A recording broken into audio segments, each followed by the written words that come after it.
The Ludlow Massacre of the 20th of April, 1914, killed at least 19 people in southern Colorado because the richest man in America would not permit 11,000 coal miners to refuse his terms.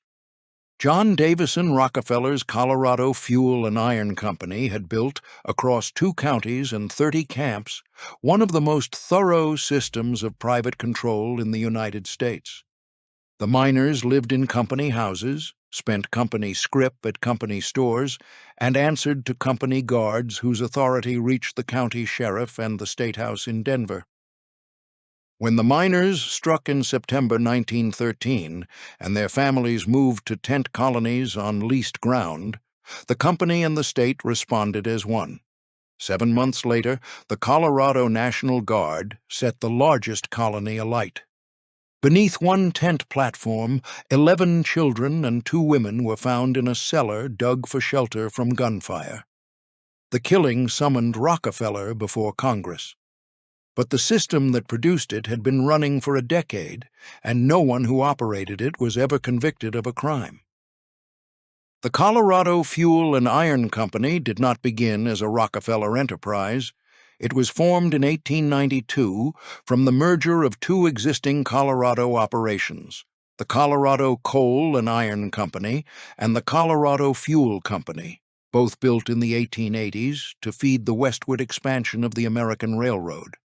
The consolidated company controlled coal mines, iron ore deposits, limestone quarries, and a steel mill at Pueblo that produced the rails on which the Denver and Rio Grande Railroad ran south into New Mexico.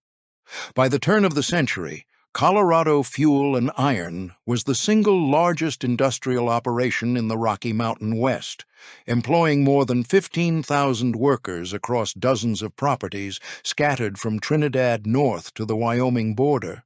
It was also failing. The company carried heavy debt, its management was fractured among competing investor factions, and its stock price had collapsed through the Depression of the 1890s. In 1903, John D. Rockefeller acquired a controlling interest through a series of stock purchases arranged by his son, John D. Rockefeller, Jr., and the family's financial advisor, Frederick T. Gates. The purchase was not a sentimental one. Rockefeller Sr. had built Standard Oil on the principle that control of an industry's infrastructure was more valuable than ownership of any single well, and coal was infrastructure. It fired the smelters, powered the railroads, and heated the cities of the developing West. Colorado Fuel and Iron was purchased the way a railroad acquires a switching yard, for position, not for pride. The Rockefellers never operated the company directly. The family's involvement ran through the offices at 26 Broadway in Manhattan, the same limestone address that had housed Standard Oil before the Supreme Court ordered its dissolution. Lamont Montgomery Bowers, a relative of Rockefeller Sr. by marriage, served as the family's representative on the Colorado Fuel and Iron Board and functioned as its financial overseer in Colorado. Jesse Floyd Wellborn held the title of president and managed daily operations from Denver. The arrangement was characteristic of the Rockefeller method. Ownership at a distance, accountability dispersed through layers of subordinates, and a single governing instruction flowing from New York. The mines existed to produce dividends. Everything else was detail. The scale of the enterprise made that instruction easier to follow. Colorado Fuel and Iron was not merely a mining company. It was a vertically integrated industrial chain. Coal from the southern camps was converted to coke in company ovens at El Moro and Segundo.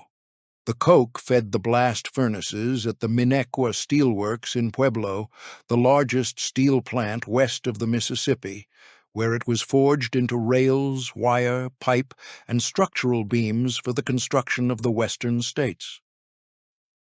The company owned the coal in the ground, the ovens that processed it, the furnaces that consumed it, and the rail cars that carried the finished steel to market. At every stage of this chain, Value accumulated upward. At the lowest stage, in the darkness of the mine headings, the men who cut the coal were paid by the ton and were the most replaceable component in the operation. What the mines also produced, by structural necessity, was a social order. The coal camps of southern Colorado were not towns in any civic meaning of the word. They were company property, erected on company land, governed by company authority. A miner arriving at a Colorado fuel and iron camp in Las Animas or Huerfano County entered a closed economy as total as any in the industrialized world. The house he occupied belonged to the company and could be reclaimed on 3 days' notice. The store where he purchased flour and lamp oil and work boots was operated by the company, stocked by the company, and priced by the company. The currency he received for his labor was not United States legal tender, but company-issued scrip, redeemable only at that company store, at a markup that ensured a portion of every wage circled back to the operator before the miner's family had eaten. The doctor who set his broken bones or attended his wife in childbirth was employed by the company and funded by a compulsory deduction from each ton of coal the miner loaded. The camp school, where one existed, was provided at the company's pleasure and could be closed without notice or appeal. The payment system compounded the dependency.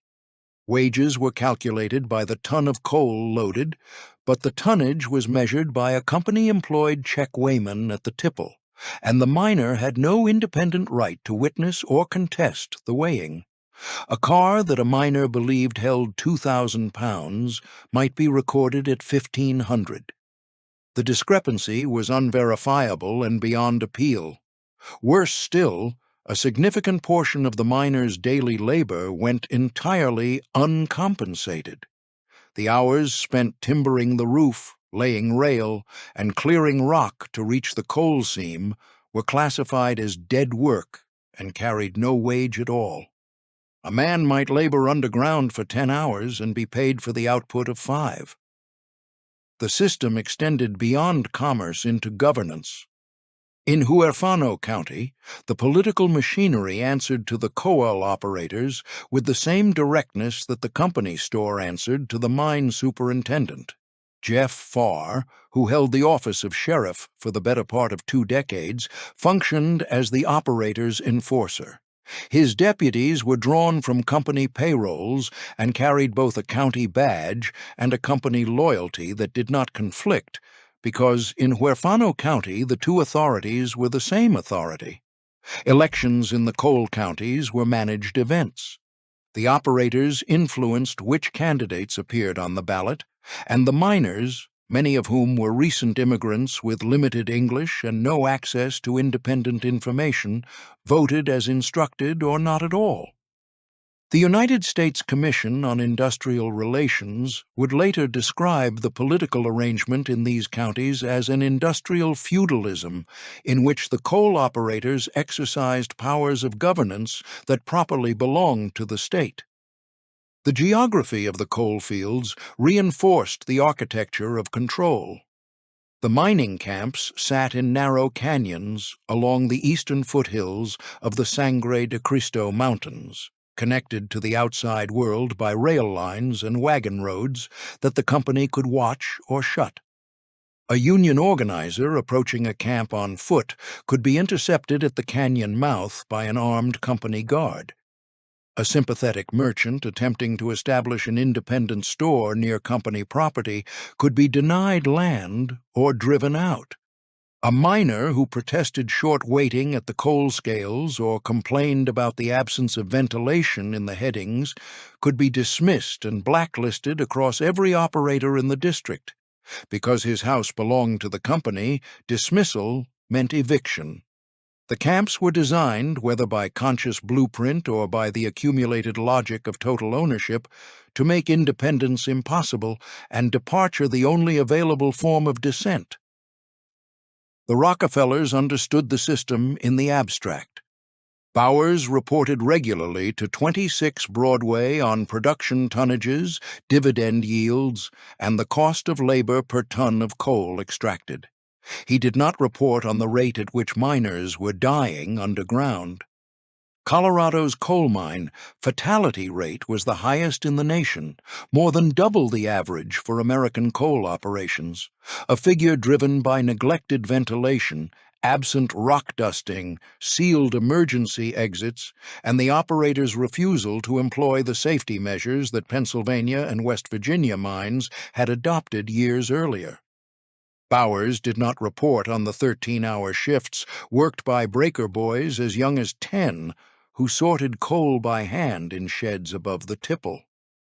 He did not report on the wages paid for loading coal in seams too narrow for a man to stand upright, rates so low that a miner might work a full day underground and take home less than he owed the company store. The financial returns were visible from Manhattan. The human conditions that produced them were not, and no one at 26 Broadway asked to see what the balance sheet did not show. But a system built on the impossibility of refusal requires that refusal, in fact, remain impossible. By the summer of 1913, it had not. The United Mine Workers of America had been watching the southern Colorado coal fields for years, organizing quietly in the camps despite the blacklists and the company guards. And the men and women inside those camps, the Greeks and Italians and Serbs and Mexicans and Welsh and Japanese, who loaded the coal and raised their children in company houses and spent company scrip at company stores, had been calculating the cost of silence for longer than anyone at 26 Broadway understood. The refusal, when it came, would be total. The men who dug the coal in southern Colorado came from everywhere and belonged to nothing except the company that employed them. This was by design.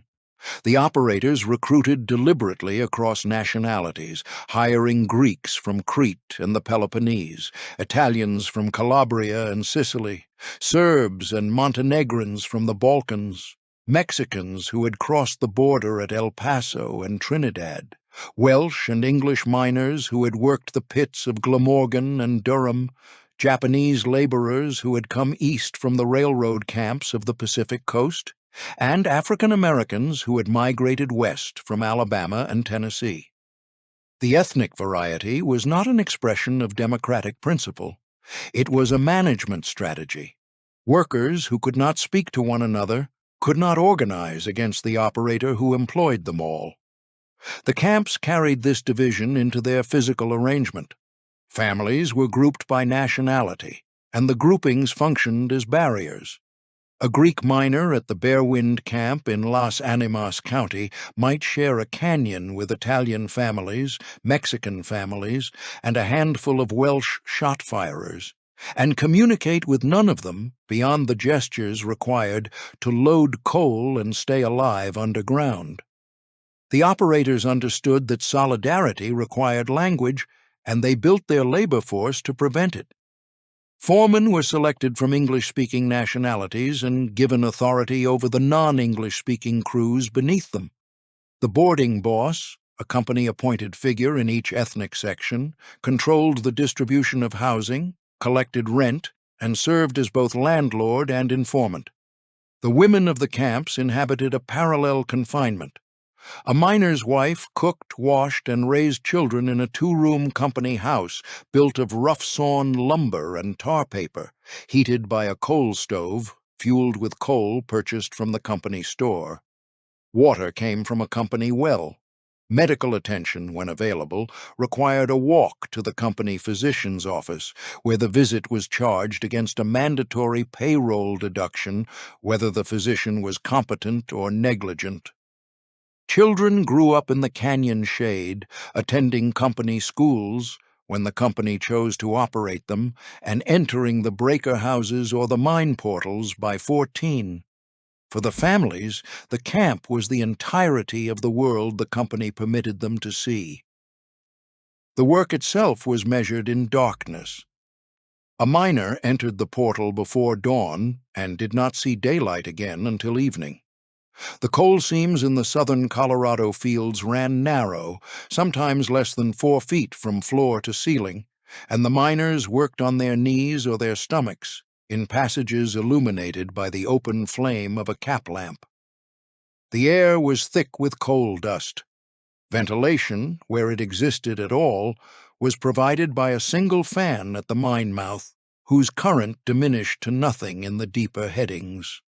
The mine operators were required by Colorado law to maintain adequate airflow, to rock dust the passages to prevent ignition, and to provide 2 exits from every working section. The law was comprehensive. Its enforcement was non-existent. The Colorado State Mine Inspector, nominally responsible for safety compliance, was a political appointee whose tenure depended on the goodwill of the coal operators, and his inspections were announced in advance, conducted in the presence of the superintendent, and recorded in reports that rarely noted violations. The consequences of this arrangement were counted in bodies. In 1910 alone, 3 separate explosions in southern Colorado mines killed more than 200 miners. The Primero mine, operated by Colorado Fuel and Iron, exploded in January of that year and killed 75 men. The Starkville mine exploded in October and killed 56. The Del Agua mine, also a Colorado Fuel and Iron property, exploded in November and killed 79. The dead were buried in company cemeteries, their wages docked for the cost of the coffin. Investigation reports attributed the disasters to inadequate ventilation and the accumulation of coal dust in unsprinkled passages, precisely the conditions that the state inspector had been appointed to prevent and had not. Lamont Bowers, reporting to John D. Rockefeller, Jr. from Denver, made no mention of the explosions in his correspondence. His letters that season discussed tonnage output, labor costs, and the threat posed by union agitators. The agitators, as the operators called them, had been circling southern Colorado for a decade. The United Mine Workers of America had attempted to organize the Colorado coal fields in 1903, calling a strike that lasted 14 months before collapsing under the combined pressure of imported strikebreakers, court injunctions, and the operators' refusal to negotiate. The defeat had been thorough, and the blacklisting that followed it purged the camps of anyone suspected of Union sympathy. But the conditions that had produced the 1903 strike had not improved in the intervening years. They had worsened. The tonnage rates paid by Colorado Fuel and Iron in 1913 were lower, adjusted for the cost of living, than they had been in 1903. The death rate underground had increased, the company store markups had risen, and a new generation of miners, many of them younger men who had arrived after the previous strike and bore none of its scars, had begun to listen. The voice they listened to most was that of Mary Harris Jones, known across the American labor movement as Mother Jones. She was 76 years old in 1913, a small, white-haired woman who dressed in black lace and spoke to miners in a rhetoric that combined profanity, scripture, and class fury in proportions that no operator had found a method of suppressing. She had organized in West Virginia, in Pennsylvania, in the copper mines of Michigan, and she had been in Colorado before. The operators despised her, and the miners venerated it, and her presence in a coal field was understood by both sides as a declaration that the United Mine Workers intended to act. She arrived in Trinidad in the late summer of 1913, and her speeches in the tent meetings outside the company camps drew crowds that the canyon geography could not contain. "Pray for the dead," she told the miners gathered at a rally near the Ludlow depot, "and fight like hell for the living." The operators had weathered organizers before. They had not encountered one who made the miners' wives weep and the miners' children march. The UMWA's demands, when they were formalized at the Union's convention in Trinidad in mid-September, were not radical by the standards of American labor in 1913. The Union asked for an 8-hour workday, a right already established in Colorado statute and universally ignored by the operators.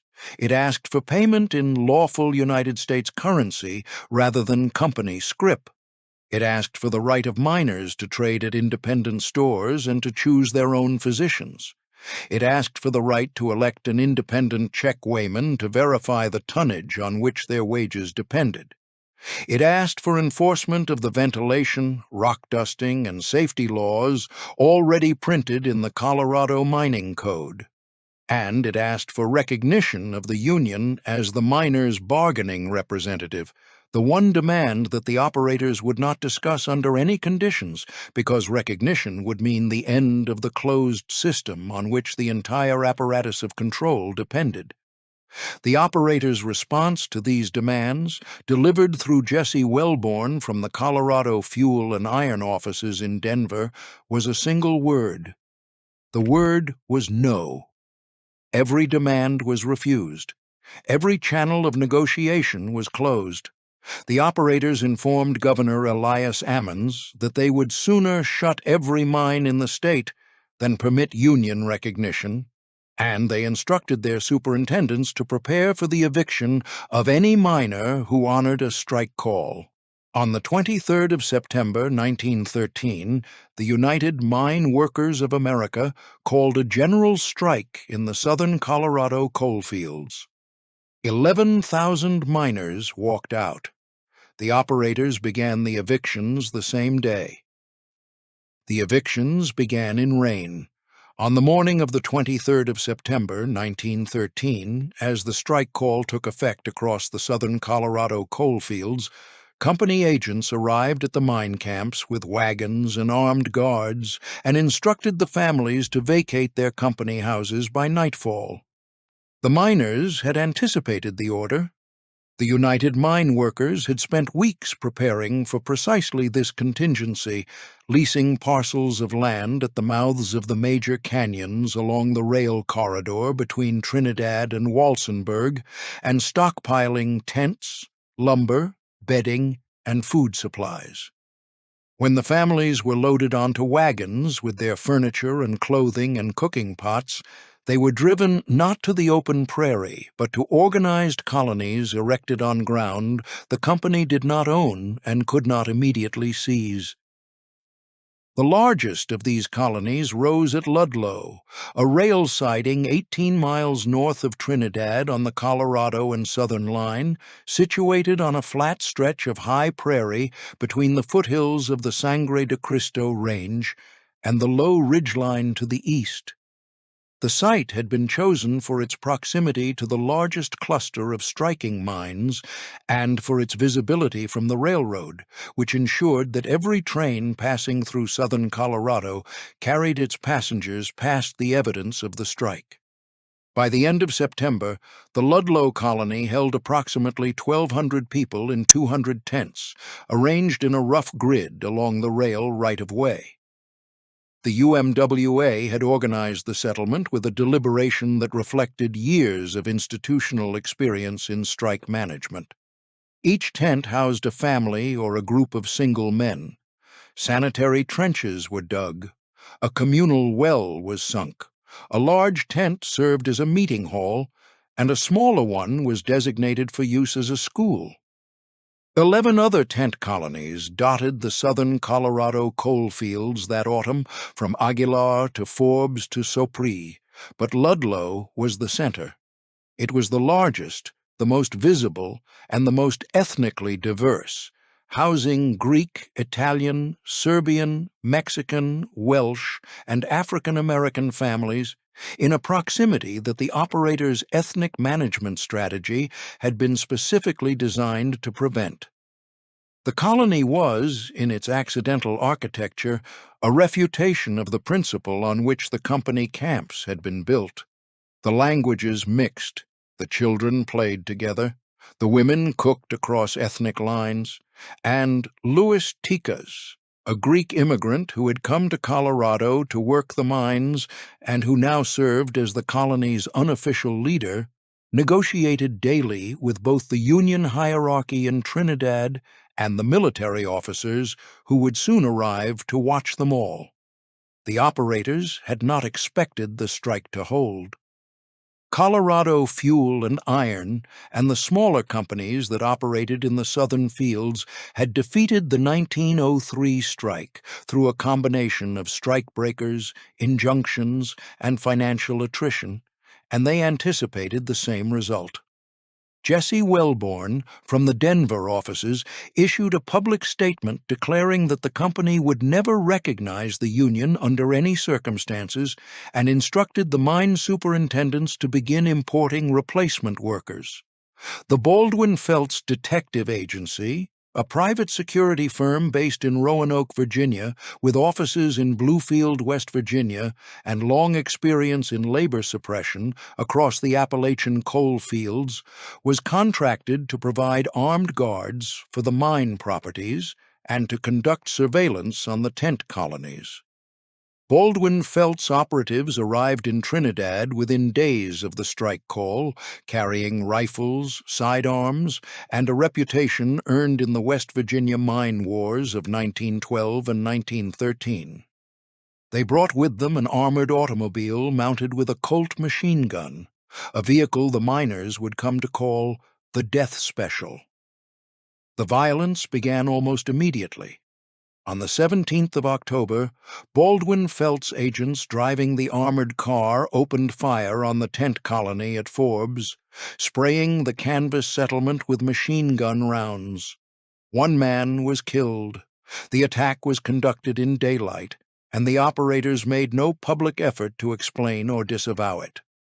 9 days later, Governor Elias Ammons, under pressure from the operators and from the escalating reports of armed confrontation, ordered the Colorado National Guard into the strike zone. The Guard's arrival was presented to the public as a peacekeeping measure, a neutral military force deployed to separate the warring parties and restore civil order. The reality was more specific. The Colorado National Guard of 1913 was not a professional military force maintained at state expense. It was a militia, partially funded by the state legislature and partially funded by supplemental payments from the coal operators themselves. Colorado Fuel and Iron contributed directly to the cost of the deployment. The guardsmen were recruited, in many cases, from the company's own employee rolls. Mine guards, company clerks, and superintendents' men put on state uniforms and carried state-issued weapons into a labor dispute in which their employer was one of the parties. The neutrality of the force was, from its first day in the field, a legal fiction maintained for the benefit of the governor's office and the Denver newspapers. Bowers reported the arrangement to 26 Broadway with undisguised satisfaction. His letters to John D. Rockefeller, Jr. throughout the autumn and winter described the Guard deployment as a favorable development for the company's position and the strikers as dupes of outside agitation who would soon exhaust their resources and return to work. Rockefeller, Jr. replied with approval, assuring Bowers in his correspondence that the family considered the company's course right and fair and instructing the family's representatives to maintain the refusal to negotiate under any conditions. The correspondence between Denver and Manhattan during the Colorado coal strike would later be entered into the congressional record, and its consistent theme was not concern for the violence unfolding in the coal fields, but confidence that the company's position would prevail if the operators held firm long enough. Among the Guard officers deployed to the Ludlow district was Lieutenant Carl Linderfelt, a man whose temperament matched the assignment's true purpose. Linderfelt had served in the Philippines during the American occupation and had returned with a soldier's contempt for civilian disorder and a willingness to employ force that his fellow officers found excessive, even by the standards of a military deployment against striking miners. He commanded Company B, a unit stationed near the Ludlow colony, and his interactions with the colonists were characterized from the outset by hostility, provocation, and a particular animosity toward Louis Tikas, whose authority within the colony Lindefeld appeared to regard as a personal affront. Through the autumn of 1913, the Guard's presence escalated rather than contained the conflict. Troops conducted searches of the tent colonies for weapons, entering family tents without warning, and overturning bedding and personal possessions. The searchlight mounted on the ridge above the Ludlow colony swept the tents at night, a technique borrowed from military prison camps that served no tactical purpose beyond intimidation. Mother Jones, who had continued to organize and speak throughout the strike zone, was arrested in January 1914 by Guard soldiers on the orders of the governor and held incommunicado in a hospital basement in Trinidad for 9 weeks, denied visitors, legal counsel, and communication with the outside world. Her arrest was carried out without a warrant and without charges, sustained by a declaration of martial law that the governor's own attorney general privately acknowledged had no legal basis. The winter of 1913 to 1914 was one of the coldest in recent Colorado memory. The tent colonies held. The miners survived on UMWA strike funds, on shared food, and on the conviction that the conditions they had left behind in the company camps were worse than anything the canvas and the cold could impose. The operators, meanwhile, had begun to run out of patience with the Guard, whose maintenance was expensive and whose public presence complicated the narrative that the strike was a minor disturbance. By March 1914, most of the original Guard troops had been withdrawn for budgetary reasons, replaced by a smaller force composed almost entirely of company men in uniform. Company B, under Lindefeld, remained at Ludlow. The force that now watched the colony was, in all but name, a private army wearing the insignia of the state. Spring came late to the Colorado prairie. The colony prepared for Easter. The Ludlow tent colony survived the winter of 1913 to 1914, not because its residents were sheltered, but because they refused to disperse. The tents, standard canvas wall tents issued by the United Mine Workers, offered little protection against the wind that swept the high prairie at the base of the Sangre de Cristo Mountains. Temperatures fell below zero for weeks at a time. The stoves inside the tents burned coal that the UMWA purchased and hauled in by wagon from independent suppliers, an irony that the miners themselves noted without amusement. They had dug the fuel that heated half the state, and now they purchased it as charity recipients to keep their children alive in canvas shelters on ground they did not own. The colony was organized with a precision that belied its appearance. Louis Tikas, the Greek immigrant who had emerged as Ludlow's principal leader, administered the settlement with a combination of persuasion, ethnic diplomacy, and an instinct for order that held 1,200 people together through months of privation and provocation. Tikas was not a miner by origin. He had come to Colorado from Crete, worked briefly in the mines, and gravitated toward the role of labor interpreter and organizer within the Greek community of the southern coalfields. He spoke English, Greek, and enough Italian and Spanish to communicate across the colony's ethnic divisions, and the trust he earned was rooted not in rhetoric but in daily acts of negotiation and fairness. He resolved disputes over tent assignments. He organized the distribution of food and fuel. He met regularly with the National Guard officers stationed on the ridge above the colony, conducting himself with a formality that Lieutenant Lindefeld found infuriating and that the colony's residents regarded as their principal protection. The community that formed within the tent grid was, in its compressed and provisional way, more democratic than anything the miners had experienced in the company camps. The ethnic separations that the operators had engineered dissolved under the pressure of shared circumstance. Greek families and Italian families and Mexican families shared cooking fires and childcare. The women organized communal kitchens and wash stations. Mary Petrucci, an Italian miner's wife with 3 young children, lived in a tent near the center of the colony and kept a garden plot that would not survive the frost. The Snyder family, with 2 small children, occupied a tent on the southern edge, close to the railroad tracks. Pearl Jolly, the wife of a union man, helped organize the distribution of donated clothing and blankets. Their lives were bounded by canvas walls and the knowledge that the guard watched everything they did, but within those boundaries they built the ordinary structures of neighborhood and mutual dependence that the company camps had made impossible.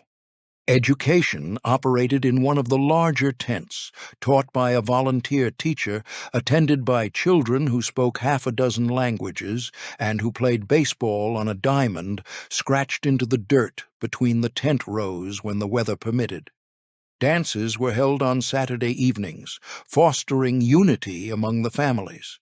Religious services were conducted on Sundays, each ethnic group observing its own tradition in its own section of the camp. The sounds of Orthodox liturgy and Catholic Mass and Protestant hymns carrying across the prairie within earshot of each other and of the guard sentries watching from the ridgeline.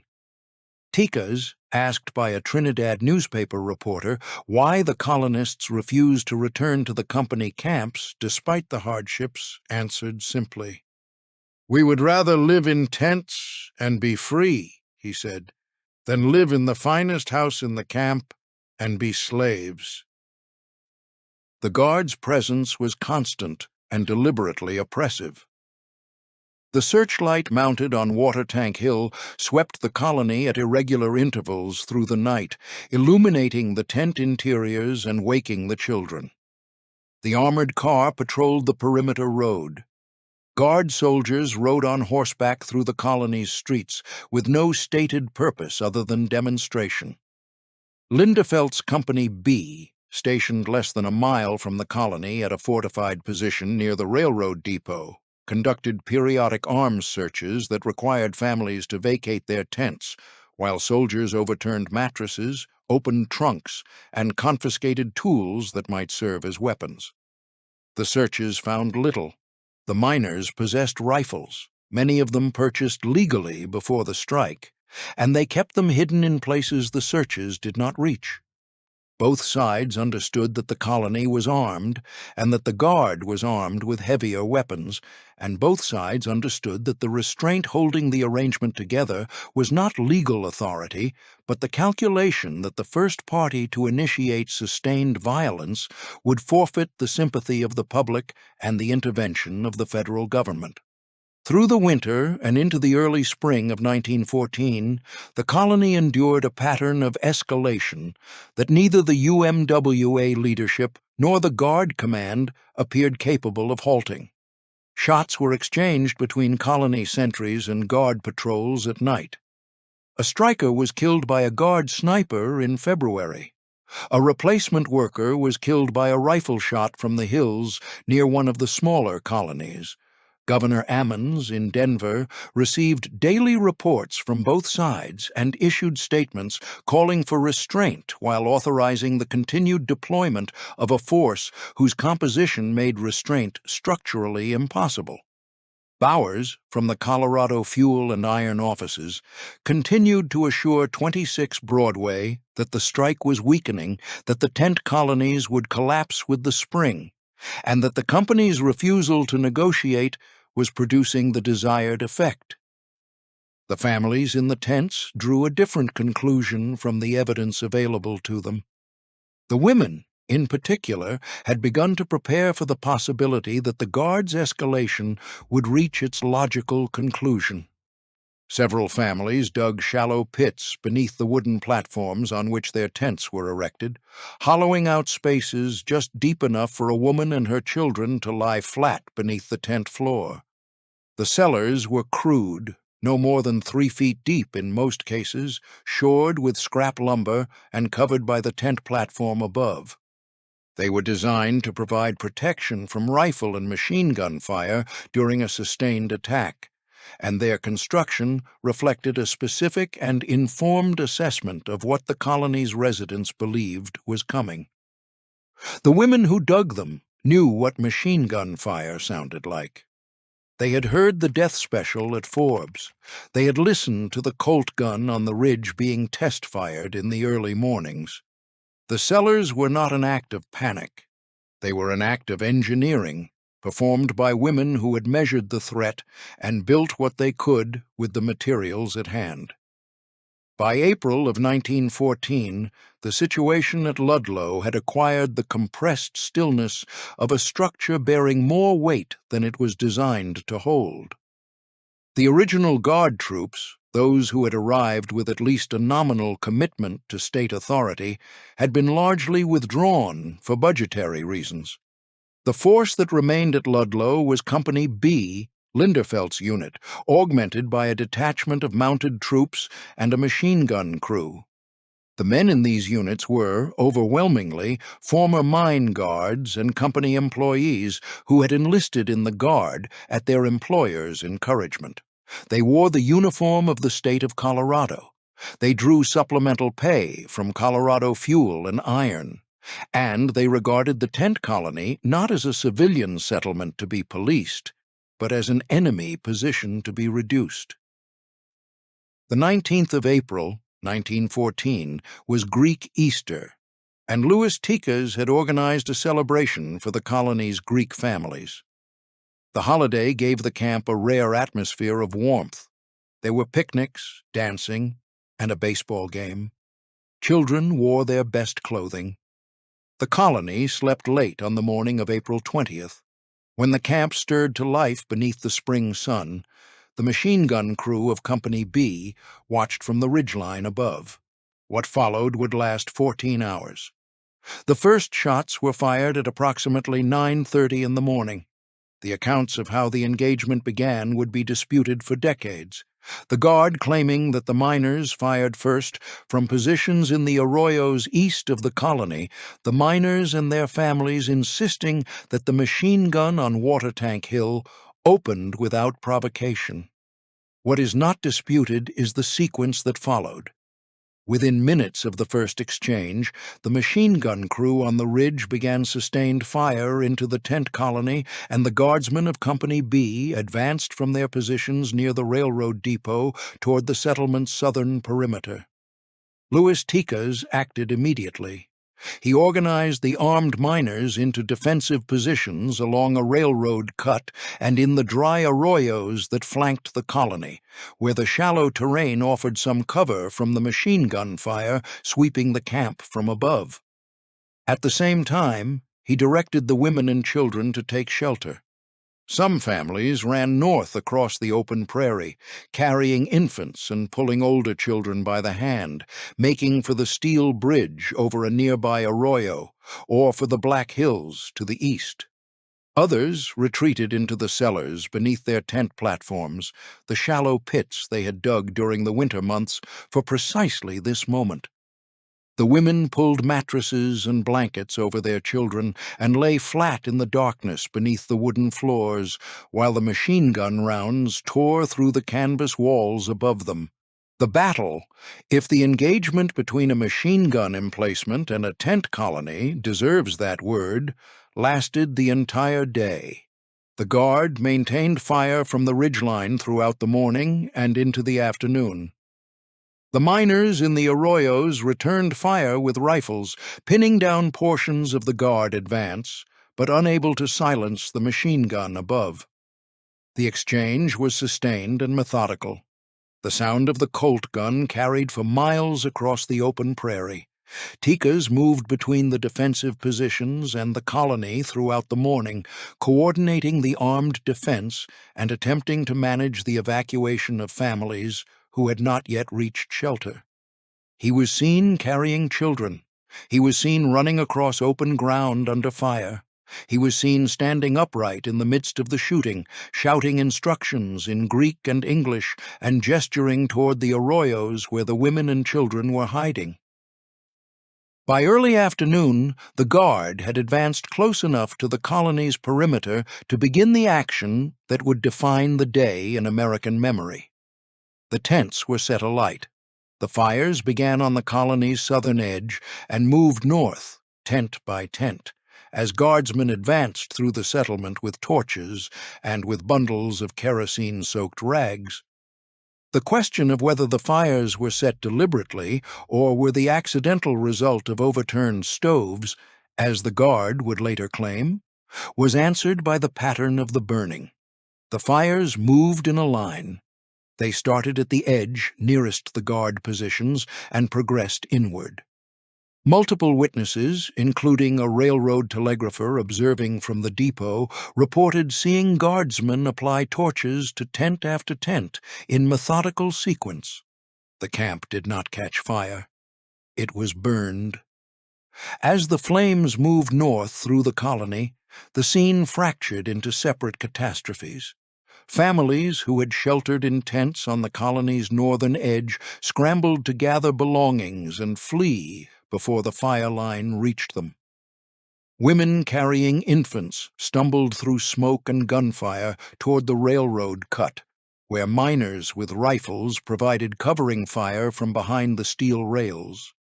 A group of children, separated from their parents in the confusion, were led north across the prairie by a teenage girl whose name does not appear in the official record.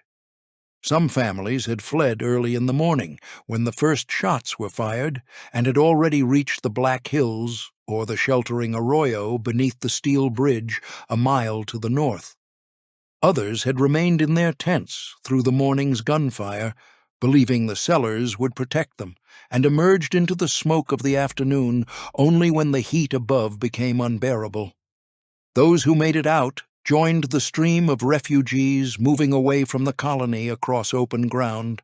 Those who did not stayed in the cellars and waited. The tents went up with terrible speed. Canvas, sun-dried through months of Colorado wind, ignited in seconds. The wooden platforms beneath burned more slowly but with greater heat. Families who had taken shelter in the cellars beneath those platforms now faced a choice that the women who had dug the pits had not anticipated. The cellars protected against bullets. They did not protect against fire. Louis Tikas was captured in the late afternoon. He had been attempting to negotiate a ceasefire with the Guard officers, walking toward the Guard lines under what witnesses described as a flag of truce, when he was seized by Lieutenant Linderfelt. Multiple eyewitnesses testified that Linderfelt struck Tikas across the head with the stock of a Springfield rifle, breaking the weapon's stock with the force of the blow and dropping Tikas to the ground. Tikas and two other captured miners, James Filer and John Bartolotti, were held at the Guard position near the depot. All three were shot and killed while in Guard custody. Tikas was shot 3 times in the back. The Guard's official account would describe the killings as the result of the prisoners attempting to escape. The bullet wounds in Tikas's back made the claim difficult to sustain, and no military or civilian court ever attempted to sustain it with evidence. The colony burned through the evening and into the night. The families who had fled to the arroyos and the Black Hills huddled in the darkness without blankets or food and watched the glow on the horizon. Women held their children against the cold and listened for gunfire. Some had no idea whether their husbands were alive. The miners who had fought from the arroyos throughout the day retreated in the darkness, carrying their wounded, not knowing yet what the fire had done to the colony they had tried to defend.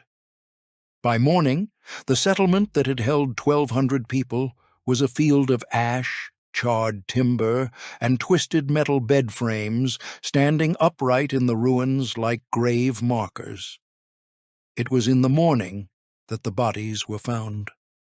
A party of rescuers, moving through the destroyed colony on the 21st of April, discovered a cellar beneath the site of tent platform number 1 on the colony's eastern edge. Inside the pit, pressed together in a space approximately 8 feet long and 4 feet wide, lay the bodies of 11 children and 2 women. They had been suffocated by the smoke and heat of the fire that consumed the tent and platform above them. The youngest of the dead children was 3 months old. The oldest was 9. The women were Patria Valdez and Feudalina Costa, who had gathered the children into the cellar when the firing began that morning, and who had died trying to shield them with their own bodies. The names of the children who died in the cellar beneath tent number 1 were Elvira Valdez, Eulalia Valdez, Mary Valdez, and Rudolph Valdez, children of Patria Valdez, Frank Petrucci, Joe Petrucci, and Lucy Petrucci, children of Mary Petrucci, who survived only because she had been pulled from a different cellar by rescuers during the night. Onofrio Costa and Lucy Costa, children of Feudalina Costa, Cloriva Pedregone, and Rogelio Pedregone. 4 other people were killed in the colony during the assault, including the 3 captured miners. The total dead at Ludlow on the 20th and 21st of April, 1914, numbered at least 19 by the most conservative count, and as many as 21 by others. The number does not include the additional deaths across the southern Colorado coal fields in the days that followed, when the news of what had happened at Ludlow reached the mining camps and the armed response began. The photographs arrived in the newspaper offices of Denver, New York, and Chicago within days. The images of the cellar, of the children's bodies laid out in a row on the prairie, of the burned tent frames standing against the Colorado sky, produced a reaction in the American public that no official account from the Guard Command could contain. The United Mine Workers released the names and ages of the dead children. Editorial writers in newspapers from the New York World to the Denver Express used the word massacre and the word held. The Colorado National Guard had burned a tent colony containing women and children, had executed prisoners under a flag of truce, and had produced a single cellar containing 13 bodies that testified, with a clarity beyond the reach of rhetoric, to what the defense of a coal company's dividends had cost. The bodies were carried to Trinidad and laid in the Union Hall on Commercial Street. Louis Tikas was laid beside them. By the time the photographs reached Denver, the mining camps across southern Colorado had already received the news by telephone and word of mouth. In Aguilar, Walsenburg, and the canyon camps along the Purgatoire River, miners who had spent 7 months in tent colonies of their own listened to the reports from Ludlow and reached for their rifles. The restraint that had held through the winter was gone. The calculation had changed, and the response, when it came, would not be measured in speeches or negotiations or tent colonies. It would be measured in fire. The armed response began before the ashes at Ludlow had cooled.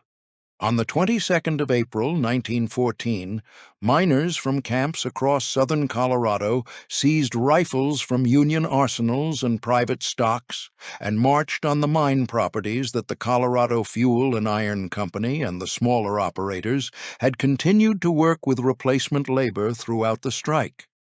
The insurrection, which would last 10 days and span a region stretching from Trinidad north to the outskirts of Walsenburg, was not coordinated by the United Mine Workers' leadership. It was a spontaneous and collective act of armed reprisal carried out by men who had received the news from Ludlow and concluded that the institutions of the state of Colorado had forfeited any claim to their obedience. The scale of the uprising astonished the authorities.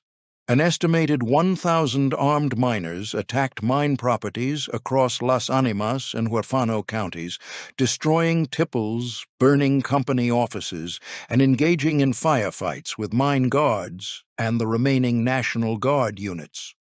The Forbes mine was attacked and burned. Company buildings at Sopris, Del Agua, and Empire were destroyed. Mine guards at several properties surrendered or fled.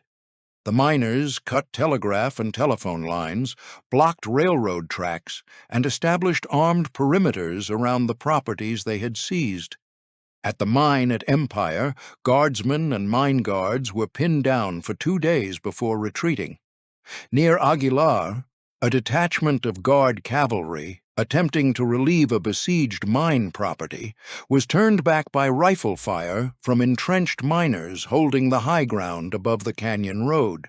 For 10 days, the southern Colorado coalfields were in a state of open insurrection, and the governor, the mine operators, and the National Guard Command were confronted with a reality that none of their previous experience had prepared them for. The men they had governed, evicted, shot at, and burned out had taken up arms and were fighting back. Governor Ammons, recognizing that the state militia had neither the strength nor the credibility to suppress the uprising, appealed to President Woodrow Wilson for federal intervention. Wilson, who had followed the Colorado labor situation with increasing alarm through the winter, ordered units of the United States Army into the coal fields on April 28th. The federal troops, arriving from Fort Leavenworth and Fort Russell, were not company men in state uniforms. They were professional soldiers under federal command, and their deployment carried an implicit judgment that the state of Colorado had lost control of its own territory. The miners, recognizing the difference between the Guard and the regular army, largely ceased armed operations upon the federal troops' arrival. The 10 days' war ended not with a negotiated peace, but with the imposition of federal authority over a region where state authority had been exposed as indistinguishable from corporate authority. The political aftermath began immediately and unfolded on 2 stages. In Washington, the House Committee on Mines and Mining convened hearings on the Colorado coal strike within days of the Ludlow attack. John D. Rockefeller, Jr. was summoned to testify. His appearance before the committee in April, and again in more extended testimony in January of 1915, produced a performance that historians would study for decades as a case study in the management of accountability. Rockefeller, Jr. presented himself as a man of good faith who had relied on the reports of his subordinates and who had not been aware of the conditions in the camps or the violence committed in the company's name. He expressed sympathy for the dead. He declined to accept responsibility for the actions of the National Guard or of the Baldwin-Felts agents. He insisted that the company's refusal to recognize the Union was a matter of principle, not of profit, and that the open shop was a protection of the individual worker's freedom. When pressed by committee members on the specific question of whether he would have accepted Union recognition to prevent the deaths of women and children, Rockefeller, Jr. replied that the principle of the open shop was so important that it transcends any question of personal loss or gain. The testimony drew public outrage. Newspaper editorials noted that the principle Rockefeller valued above the lives of children had also preserved the company's dividend payments and the family's returns on its Colorado fuel and iron investment. The Rockefeller family, which had weathered the dissolution of Standard Oil and the public attacks of Ida Tarbell's investigations without significant damage to its social position, found itself confronted with something it had not experienced before. The family name was now publicly linked to the deaths of children. Upton Sinclair organized a protest at the Rockefeller offices on Broadway. Demonstrators carried signs bearing the names of the dead. Police arrested a group of women wearing black mourning armbands who attempted to deliver a petition to the Rockefeller suite at 26 Broadway and were turned away at the lobby. John D. Rockefeller Jr.'s wife, Abby Aldrich Rockefeller, received threatening letters at the family's home at Pocantico Hills. The crisis was not financial. It was reputational, and for a family whose philanthropic ambitions depended on the goodwill of the public and the tolerance of the political class, a reputational crisis was existential. The family's response to this crisis was, in its way, as consequential as the massacre itself. John D. Rockefeller Jr. retained Ivy Ledbetter Lee, a former newspaper reporter who had reinvented himself as a counselor to corporate clients in need of public rehabilitation. Lee's assignment was to reshape the public narrative around Ludlow and the Colorado coal strike, and the methods he employed would establish the template for what would become the modern profession of public relations. Lee drafted a series of bulletins distributed to newspapers and legislators under the heading Facts Concerning the Struggle in Colorado for Industrial Freedom, which presented the operator's account of events, minimized the role of the Guard in the killings, and characterized the tent colonies as armed camps controlled by Union agitators. The bulletins were presented as factual dispatches. They were, in structure and function, press releases, and they were among the first documents in American history to bear that essential characteristic of the form, the appearance of journalism produced in the service of a client. The legal consequences of the Ludlow Massacre were, measured against the scale of the killing, negligible. A military court of inquiry investigated the conduct of the National Guard and produced a report that criticized certain officers for excessive force but recommended no criminal charges. A grand jury convened in Las Animas County indicted a number of individuals on both sides of the conflict, including miners for the destruction of mine property and Guard officers for the deaths at Ludlow. No Guard officer was convicted. No criminal prosecution for the killing of Louis Tikas, James Filer, or John Bartolotti was sustained. No prosecution for the deaths of the children in the cellar was initiated. Lieutenant Lindefelt was tried by military tribunal for the assault on Tikas and was found guilty of assault with the flat of a saber, a charge that bore no relationship to the rifle stock blow that witnesses had described, and was given a minor reprimand. He continued to serve in the Colorado National Guard. The United Mine Workers, financially exhausted by 14 months of strike operations, called off the Colorado coal strike on the 10th of December, 1914. The miners returned to the camps under the same conditions they had struck against. The Union was not recognized. The wages were not raised. The check-weighman system was not reformed. The strike had cost the UMWA approximately $4 million and had produced, by its formal terms, a total defeat. The Rockefeller name, however, had acquired a stain that money alone could not remove, and the family knew it. The Rockefeller family did not absorb the damage from Ludlow passively. Within months of the massacre, John D. Rockefeller Jr. undertook a project of institutional repair that would prove as influential in its own domain as Ivy Lee's press bulletins had been in theirs. He retained William Lyon Mackenzie King, a Canadian labor relations expert and future Prime Minister of Canada, to design a system of employee representation that would address the public demand for reform without conceding the one point the family had refused to surrender: recognition of an independent union. The result was the Colorado Industrial Representation Plan, implemented at Colorado Fuel and Iron Properties beginning in 1915. The plan established elected worker committees at each mine and mill, empowered to meet with management on matters of wages, hours, and working conditions. The committees could present grievances, they could request investigations, they could appeal decisions through a hierarchy of joint boards that extended, in theory, to the company president. What they could not do was bargain collectively, call a strike, or affiliate with an outside labor organization. The plan gave the miners a voice. It retained for the company the exclusive right to decide what the voice could say.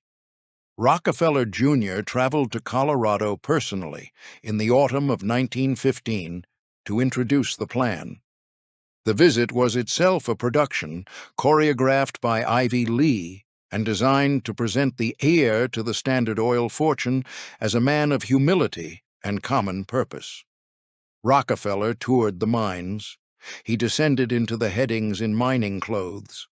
He ate in the camp mess halls, danced with miners' wives at company socials, and delivered speeches in which he described the workers as partners in a shared enterprise.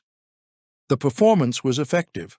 Newspapers that had vilified the family after Ludlow published photographs of the young Rockefeller shaking hands with coal-dusted miners and smiling in the darkness of the mine tunnels. The anger did not disappear, but it was diluted, and the Colorado Industrial Representation Plan was adopted as a model by employers across the country who wished to forestall independent unionization by offering its appearance. The plan's critics, including the United Mine Workers and a generation of labor historians, would call it by a shorter name. They called it a company union. The distinction between a company union and an independent union was not procedural, it was structural.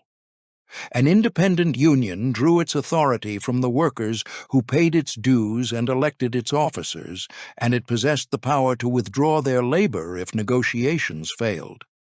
A company union drew its authority from the employer who permitted its existence and possessed no power that the employer did not choose to grant.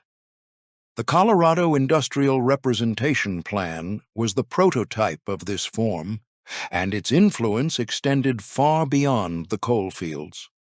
Variants of the plan were adopted by Standard Oil of New Jersey, International Harvester, and dozens of other major employers throughout the 1920s, and the company union remained the dominant instrument of corporate labor relations in the United States until the passage of the National Labor Relations Act of 1935, which recognized the right of workers to organize independently and outlawed employer-dominated unions.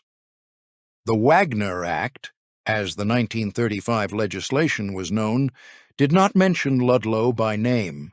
Its sponsors did not need to.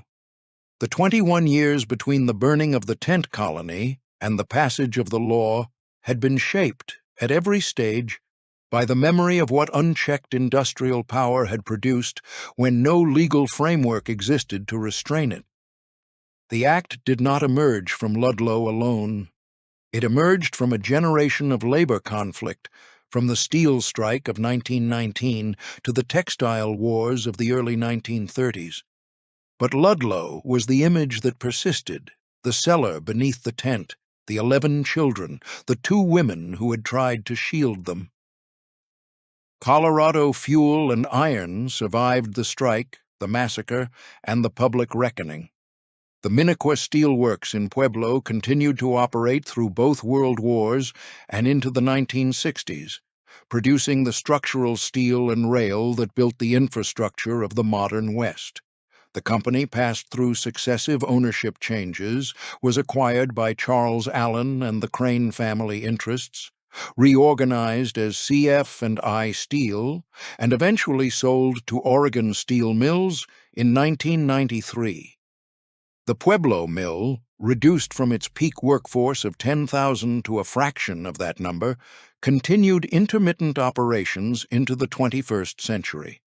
The coal mines in the southern canyons closed one by one as the industry shifted to strip mining and natural gas. Bearwind, where Greek and Italian families had lived in company rows, emptied and collapsed. Del Agua, where 79 miners had died in the 1910 explosion, returned to sagebrush. Segundo, where the coke ovens had burned day and night to feed the Minnequa furnaces, fell silent. The company towns emptied. The canyon roads that had once carried coal wagons and National Guard cavalry returned to dust and scrub oak. Of the 30 camps that Colorado Fuel and Iron had operated at the height of its power, almost none remain as inhabited places. The company that had controlled the lives of 15,000 workers and their families left behind little more than foundations, slag heaps, and the overgrown traces of rail beds leading into canyons where nothing moves.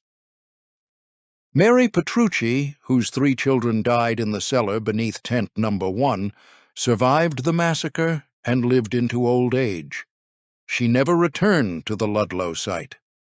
Pearl Jolly, who had organized the distribution of clothing and blankets in the colony, testified before the Congressional Committee and then disappeared from the historical record. The families of the dead scattered across the West, carrying the story with them into communities where it was remembered privately and rarely spoken of publicly. The Ludlow site itself stands along a county road south of the interstate, on the same flat stretch of high prairie where the tent colony was erected in the autumn of 1913. The ground is quiet. The wind that crosses the mesa from the Sangre de Cristos is the same wind that tore at the canvas tents during the winter of the strike, and the view from the site extends in every direction across an emptiness that gives no indication of what happened there. The United Mine Workers of America commissioned a granite memorial in 1918, a monument depicting a miner, a woman, and a child, erected on the ground where the cellar beneath tent number 1 had been. The site was designated a National Historic Landmark in 2009.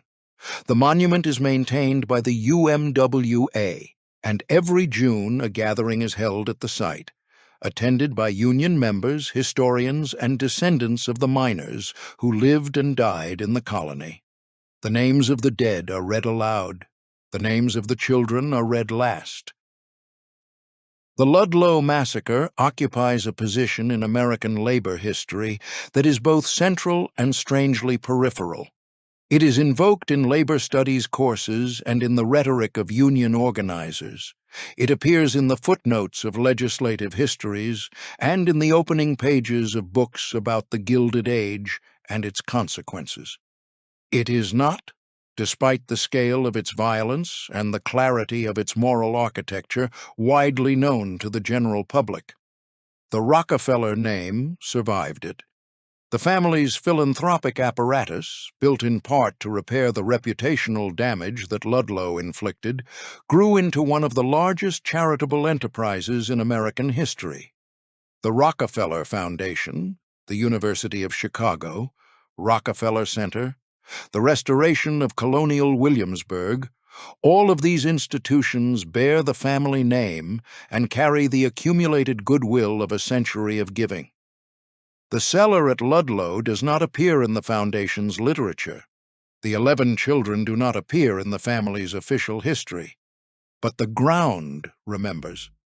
The grass grows over the site where the tents stood, and the monument stands where the cellar was, and the names carved into the granite are the names of children who were killed because a coal company would not negotiate with a union. The distance between 26 Broadway and the tent colony at Ludlow was 1,500 miles. The distance between the decision and the consequence was nothing at all. The shadow remains. This documentary was produced by Empire of Acres. The channel examines the dark history of American power, land, and dynasty. If the subjects explored here hold interest, please subscribe. Thank you for watching.